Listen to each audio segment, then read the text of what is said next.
Welcome to only IAS. स्वागत है आप सभी लोगों का प्रीलिम्स बूस्टर न्यूज डिस्कशन में। आज है 4 दिसंबर 2021। तो आइए देख लेते हैं कि ऐसे कौन से इंपॉर्टेंट आर्टिकल्स हैं जो आज हम कवर करने वाले हैं। हमारा first article scheme for protection and preservation of endangered languages के बारे में है।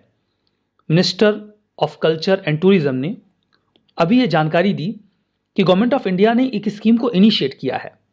उसका नाम है scheme for protection and preservation of endangered languages of India. अब यहाँ पर जो सबसे समझने वाली बात है वो है इंडेंजर्ड लैंग्वेजेस। क्या मतलब होता है इंडेंजर्ड लैंग्वेज का? कोई ऐसी भाषा जिसको बोलने वाले लोगों की संख्या 10,000 से भी कम हो, ऐसी भाषा को कहा जाता है इंडेंजर्ड लैंग्वेज। इन भाषाओं की खत्म होने या विलुप्त होने का खतरा बना रहता है। ऐसी स्थिति में उन्हें बचाने के प्रयास जरूरी होते हैं। यद्यपि इस स्कीम को इंस्टीट्यूट कर दिया गया था मिनिस्ट्री ऑफ एजुकेशन के द्वारा ही 2013 में, अभी इसे री एनर्जाइज किया जा रहा है। ऑब्जेक्टिव की बात करें तो समझ में आ चुका है कि हमें जो इंडेंजर्ड लैंग्वेजेस हैं उन्हें बचाना है। उसके लिए हम उन लैंग्वेजेस को डॉक्यूमेंट करेंगे और उनके आर्कीव तैयार करेंगे जो भी इंपॉर्टेंट डॉक्यूमेंट हैं। ऐसी लैंग्वेजेस को भी कवर किया जाएगा जो वर्तमान में तो इंडेंजर्ड नहीं है लेकिन भविष्य में होने का खतरा है। जैसे उनके बोलने वालों की संख्या 12,000 है, 15,000 है, तब भी तो वो खतरे में ही है। फर्दर जो स्कीम है उसे मॉनिटर किया जाएगा central institute of Indian languages के द्वारा। ये CIIL लोकेटेड है कर्नाटका के मैसूर में। फीचर्स क्या होंगे इस स्कीम के?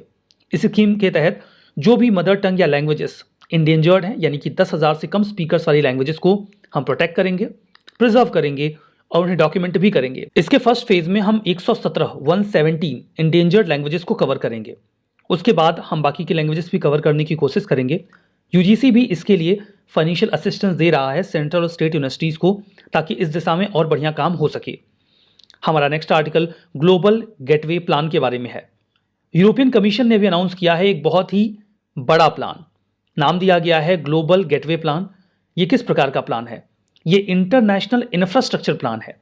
मतलब इसके जरिए दुनिया भर में इंफ्रास्ट्रक्चर को डेवलप किया जाएगा।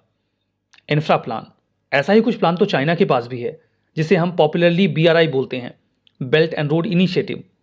यद्यपि इस प्लान में चाइना को कहीं मेंशन नहीं किया गया है, लेकिन फिर भी ऐसा माना जा रहा है कि ग्लोबल गेटवे प्लान EU का एक रिस्पॉन्स है चाइना के बेल्ट एंड रोड इनिशिएटिव के लिए, जहां पर वो चाइना को काउंटर करेंगे दुनिया भर में इंफ्रा को डेवलप करके। कितना पैसा खर्च करने वाला है EU इसके लिए? 300 बिलियन यूरो खर्च किए जाएंगे, लगभग $340 बिलियन, जिसके जरिए दुनिया भर में हम इंफ्रास्ट्रक्चर देखेंगे EU के द्वारा। डिजिटल और क्लाइमेट प्रोजेक्ट्स भी रन किए जाएंगे। ये पैसे 2027 तक खर्च किए जाएंगे। इसके जरिए हेल्थ, एजुकेशन और रिसर्च सिस्टम को भी पूरी दुनिया में बेहतर किया जाएगा। जो इन्वेस्टमेंट होगा उसे ऐसे प्रोजेक्ट्स में किया जाएगा जिनमें हमें देखने को मिलेगा हाई स्टैंडर्ड, गुड गवर्नेंस और transparency. At the same time इस बात का भी ध्यान रखा जाएगा कि जो प्रोजेक्ट्स रन किए जाएं वो फाइनेंशियली सस्टेनेबल भी हों। इसका मतलब कि ऐसा ना हो कि वो लॉस वाले प्रोजेक्ट हों, मतलब उनमें फायदा भी हो। इसके आगे इसे इंप्लीमेंट करने के लिए टीम यूरोप अप्रोच अपनाया जाएगा। मतलब ऐसा नहीं कि कोई एक इंस्टीट्यूशन है जो सारी फंडिंग कर देगा।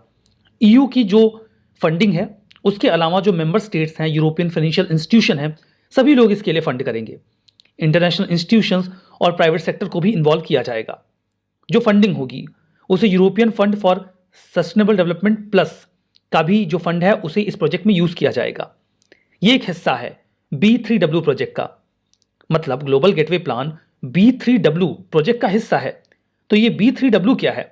B3 जिसमें 3 B होंगे, उसमें पहला B है बिल्ड, दूसरा है बैक और तीसरा है बेटर।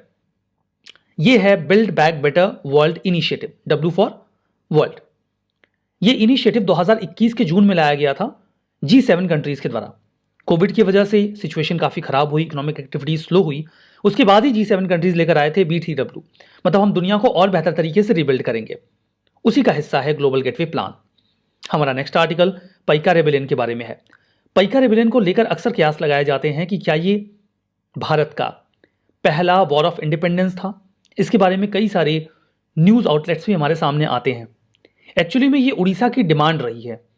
उड़ीसा पाइका रेबेलियन को 2017 से ही प्रयासरत है कि first war of independence declare किया जाए। एक दो स्टेटमेंट गवर्नमेंट ऑफिशियल्स की ओर से भी आए कि हाँ, इसे first war of independence declare किया जाना चाहिए। लेकिन अभी हाल ही में सेंट्रल गवर्नमेंट ने राज्यसभा में यह साफ किया है कि Paika rebellion first war of independence नहीं है। I repeat, Paika rebellion first war of independence नहीं है। इसे सेंट्रल गवर्नमेंट ने अभी हाल ही में राज्यसभा में अपने एक स्टेटमेंट में क्लियर कर दिया है, तो अब कंफ्यूजन नहीं होनी चाहिए। बात करते हैं पाइका रेबेलियन के बारे में। पाइका एक मिलिट्री रिटेनर्स हैं, मिलिट्री क्लास है जो पहले राजाओं के लिए, रजवाड़ों के लिए लड़ाई लड़ा करते थे। ये जो क्लास है इसे 16वीं शताब्दी से ही उड़ीसा के कई सारे राजा रिक्रूट किया करते थे। कई सारे सोशल ग्रुप्स भी इनकी मार्शल सर्विसेज लिया करते थे। इसके बदले में इन्हें दी जाती थी रेंट फ्री लैंड, मतलब ऐसी जमीन जिस पर उन्हें किसी भी प्रकार का कोई रेंट नहीं देना होगा और वो वंशानुगत होती थी, मतलब पिता के बाद वो जमीन बेटे को मिल जाएगी।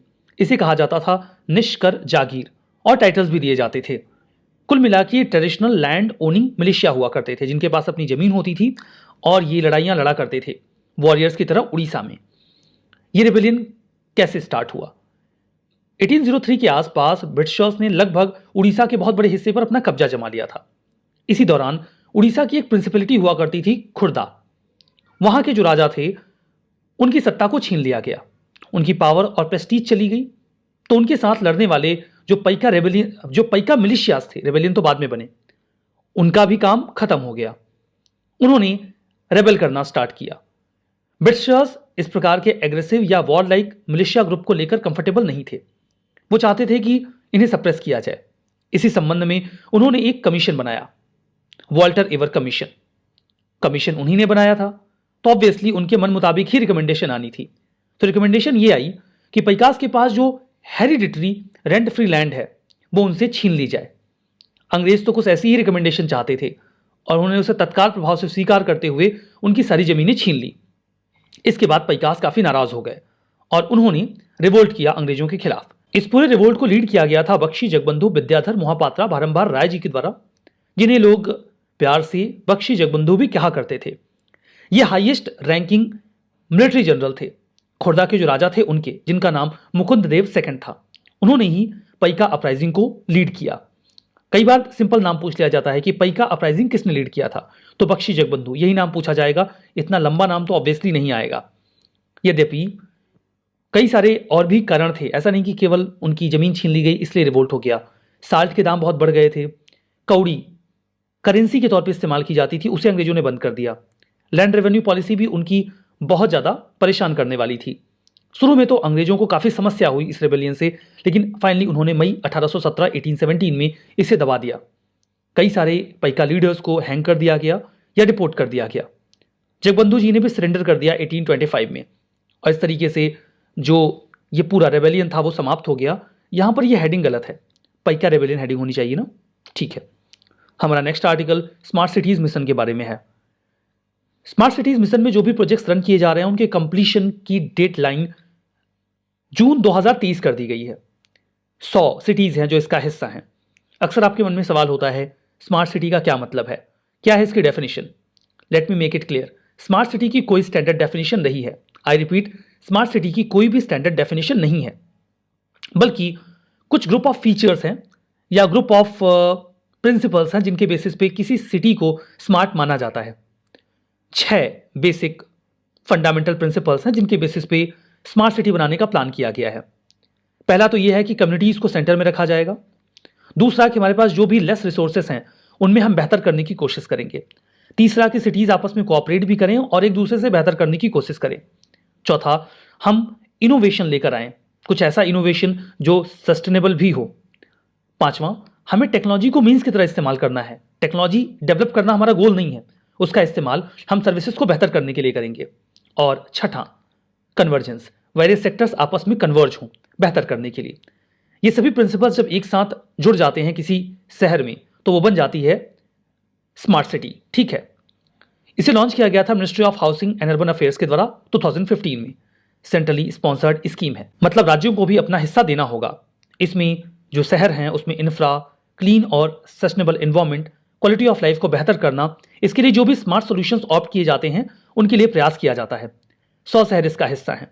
5 सालों में जो भी प्रोजेक्ट्स हैं उन्हें कंप्लीट करके एक सिटी को स्मार्ट सिटी में कन्वर्ट करना है। इस मिशन के तहत हम इनोवेटिव डिजिटल टेक्नोलॉजीज का इस्तेमाल करेंगे। कुल मिलाकर डिजिटल इंडिया प्रोग्राम को भी इसी से जोड़ दिया गया है। हम ऐसे स्मार्ट सॉल्यूशंस ऑप्ट करेंगे जिसके माध्यम से हम क्राइम को रिड्यूस कर सकें और रेसिडेंट्स की सेफ्टी को इंप्रूव किया जा सके।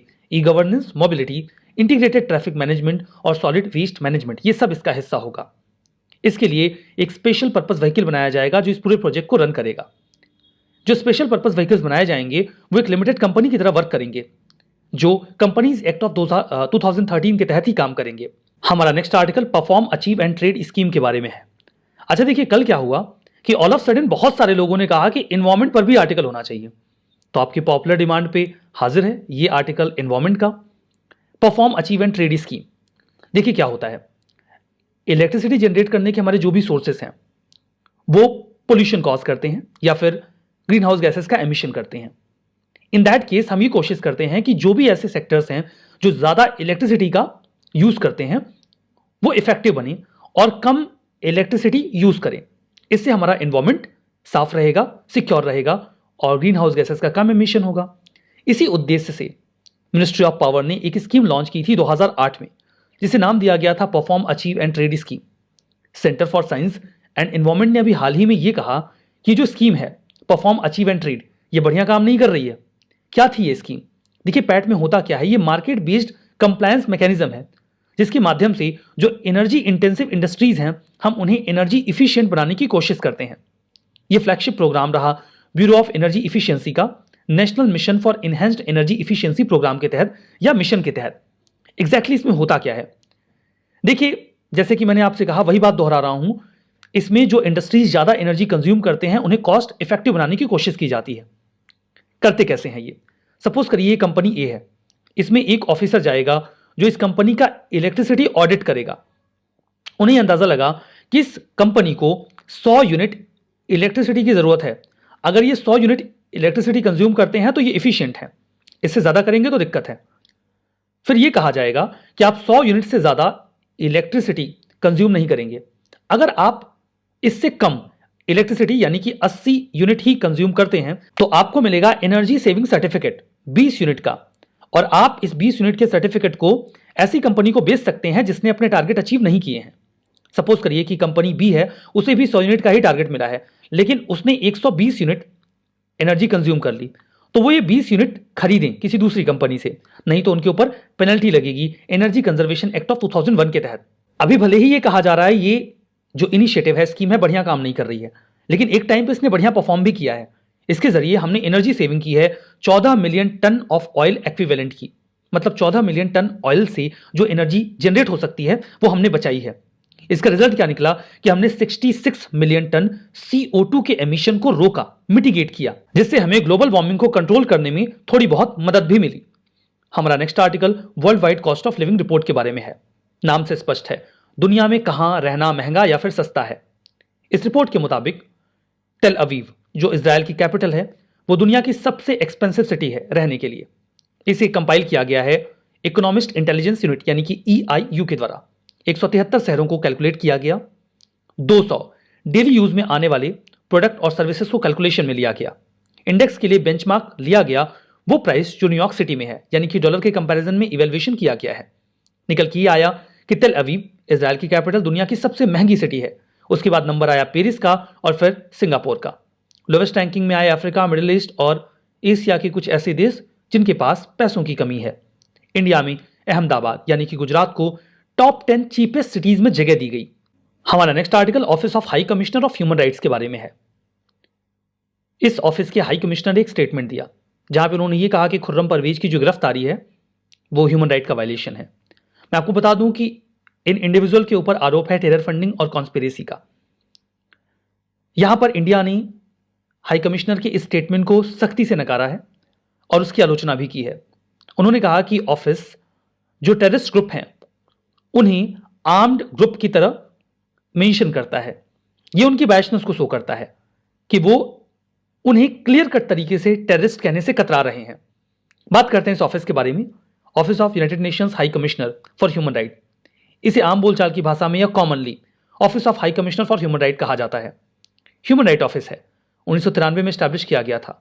यह यूनाइटेड नेशंस का काइंड ऑफ सेक्रेटेरिएट डिपार्टमेंट है। मैंडेट है दुनिया भर में ह्यूमन राइट को प्रिजर्व करना, 1948 के universal declaration of human right को फॉलो करते हुए। ये टेक्निकल एक्सपर्टीज और कैपेसिटी डेवलपमेंट करते हैं ऐसे सभी रीजन का जहां पर ह्यूमन राइट प्रिजर्व करना है, वहां के लिए स्टैंडर्ड्स डिसाइड करते हैं। सेक्रेटेरिएट है स्विट्जरलैंड के जिनेवा में। OHCHR इसे हेड किया जाता है high commissioner for human right के द्वारा, जिन्होंने अभी ये स्टेटमेंट दिया था। इसे 2/3 फंडिंग मिलती है वॉलंटरी कंट्रीब्यूशन के माध्यम से, और 1/3 कंट्री जो फंडिंग है वो यूनाइटेड नेशंस के जनरल बजट से मिलती है। रिविजन करते हैं। Scheme for protection and preservation of endangered language, ministry of culture ने इसे इंस्टीट्यूट किया, गलत है। मिनिस्ट्री ऑफ एजुकेशन ने किया था 2013 में। पाइका रेबिलियन, पाइकास मध्य प्रदेश से बिलोंग करते हैं, जिन्होंने ब्रिटिशर्स के खिलाफ रिवोल्ट किया, गलत है। उड़ीसा से बिलोंग करते हैं। Global gateway plan, 300 billion euro invest किए जाएंगे 2027 तक इंफ्रा, डिजिटल और क्लाइमेट प्रोजेक्ट्स में, that's true. Smart cities mission centrally sponsored scheme है, that's true. Office of high commissioner of human right 2006 में स्टैब्लिश किया गया, फ्रांस के पेरिस में सेक्रेटेरिएट है, दैट्स रॉन्ग, बिकॉज इसे अभी हमने देखा कि स्टैब्लिश किया गया था 1993 में, तो ये भी गलत हो गया। सेशन की PDF ओनली IAS के टेलीग्राम चैनल पे मिलेगी। आज का सेशन यहीं पे समाप्त करेंगे। बहुत बहुत धन्यवाद।